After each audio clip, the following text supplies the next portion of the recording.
Hello, class ninth.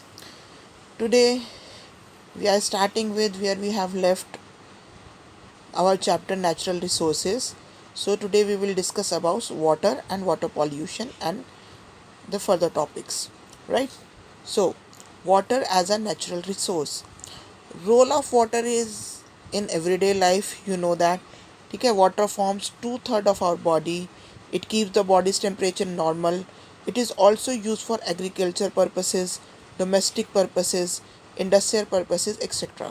The distribution of water on earth is 3% of water on the surface is fresh, and remaining 97% resides in the ocean. Right? Now we'll see what water pollution is. Water pollution is the contamination of water bodies caused by discharging pollutants or unwanted substances, harmful substances, directly or indirectly into the fresh and clean water bodies without adequate treatment.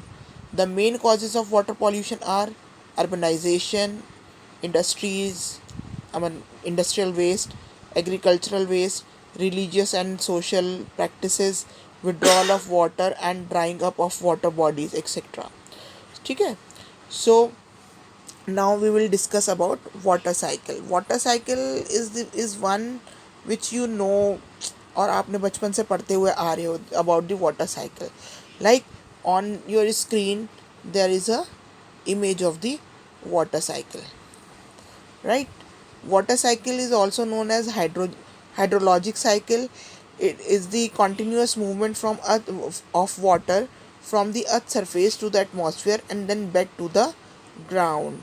ठीक है. इसमें processes जो involve होते हैं वो involve होते हैं evaporation, मतलब evaporation of water from the earth surface which is in from the ocean or other water bodies, or by the transpiration from the green plants, right? And then the condensation, these water vapors condense होते हैं ऊपर जाके ठंडे होके, and they form clouds. And then the precipitation, जब rain होती है, जब क्लाउड्स पूरे फॉर्म हो जाते हैं, फिल्ड हो जाते हैं, दे प्रेसिपिटेट, या जिसे हम रेन बोलते हैं. तो this cycle goes on, right? So this is all about the water cycle.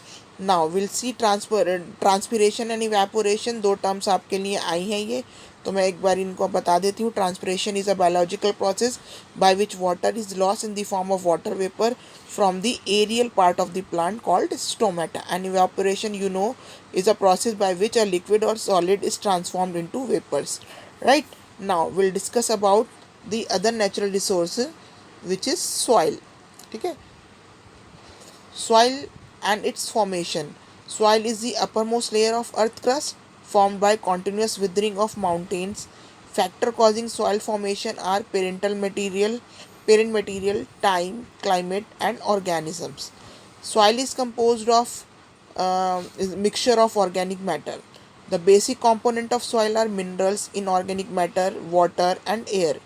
Various types of soils are clay soil, loamy soil, silt soil, and sandy soil. Right? Now, what humus is? Humus is the organic constituent including the dried leaf, twigs, remain of plant and animal decomposed to form the upper organic layer, which is known as humus. It plays an important role in increasing the fertility of the soil. Right? जो upper layer होती है soil की. Soil pollution. The addition of harmful or toxic chemical to the soil which renders it unproductive is called soil pollution. Fertilizer, insecticide, industrial waste, accidental oil spills, acid rain, etc. are the pollutant and are the main cause of soil pollution. Right? Now we'll see soil erosion. Soil erosion is one form of soil degradation. Flowing water like floods, rainwater, and the wind are prime agent which cause soil erosion. Soil erosion में क्या होता है? We are the loss of top soil, top layer of soil. ठीक है. This cause loss of top soil and also reduce crop production potential because जो humus होती है वो बह जाती है. राइट? तो इसीलिए सॉइल इरोजन हमारे लिए हार्मफुल होता है. With this we end today's lecture. Thank you very much.